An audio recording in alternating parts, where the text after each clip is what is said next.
It is so good to have you back here again, you guys. Listen, I've got more investing information for you. I hope that's why you're joining us, because again, today, this is part of a little bit of a short series that I'm putting together, and it's really kind of for the newer and intermediate investor. And this is kind of like getting started in real estate investing. And today, it's kind of about that building of the team.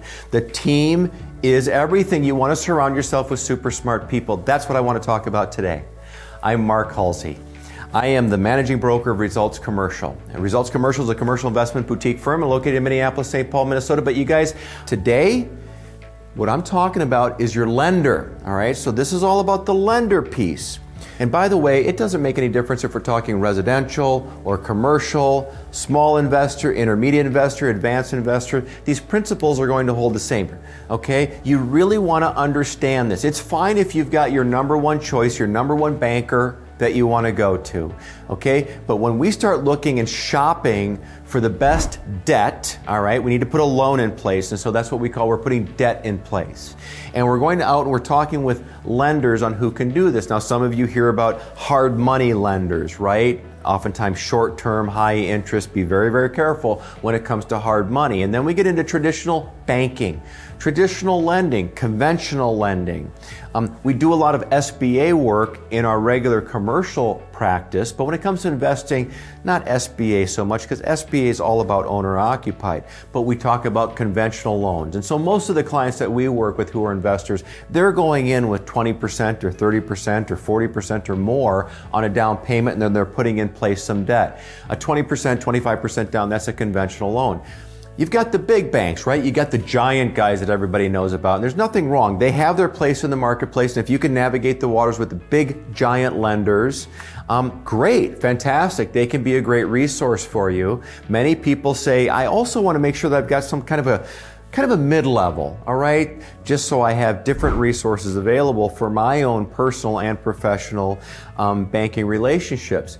Your community banks are there to serve you. This isn't just a cliche, okay? If they don't make loans, they don't have a business. So we need to understand the way this works. And so, guys, listen, here's an important point. It isn't just about the interest rate. I'm not trying to minimize interest rate. Of course, we understand the way the numbers work. And is there a difference between 4.5% and 5%, 4% and 5%?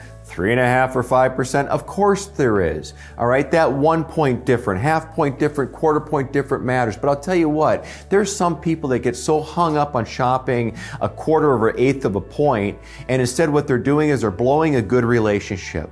And I can tell you, as an investor, when you get into a situation where you need a lender to lean on, it might be that it's going to be relative to capital improvements. Maybe it's a downturn in the market. Maybe we have a reduction in values like we suffered during the Great Recession.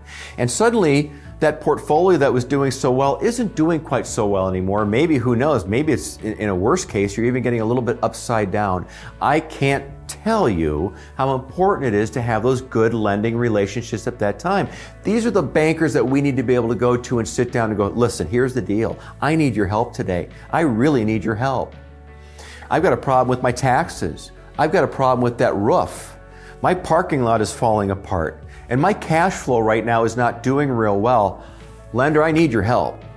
Can I count on you to help me out right now? And that's when they can go in and they can start to problem solve, and that's what good lenders do, you guys, okay? So when they talk about relationships, this isn't just a bunch of rhetoric, all right? This is really important stuff. So as you're going out there and building your team and you're figuring out your lender options, make sure you're dealing with someone that you've got a good mutual respect for, that you know that's going to be able to help you out if that time comes where you really need extra help. All lenders have their sweet spots. When we play matchmaker, by the way, matchmaker between a buyer and a lender, many times we're looking at things like geographic locations, the size of the asset, the credit worthiness of the buyer, because all these banks have different types of criteria or a different type of appetite for the clients that they want to work with. And so please know, once again, as you'll hear me say many times with real estate investing, but here with picking a lender, picking a broker, picking anybody in your team, one size does not fit all. And that applies with your lenders as well. You want to get out there, you want to meet a lot of people, talk to a lot of people, and develop a long-term relationship that's really going to serve you well. Thanks for joining me. I hope this was helpful. If you like real estate investing information, commercial investment brokerage, we kind of cover the gamut, you guys, from the very simple to the most complex. I got a lot of new stuff coming your way. I've got some interesting analysis coming your way along with Hayden Hulsey. And so I hope you're going to stick with us. Subscribe. Don't miss a thing. I hope you're going to love this stuff. Resultscommercial.com. That's where you can find out more about us. Once again, I really do appreciate your time today. So thanks for joining me.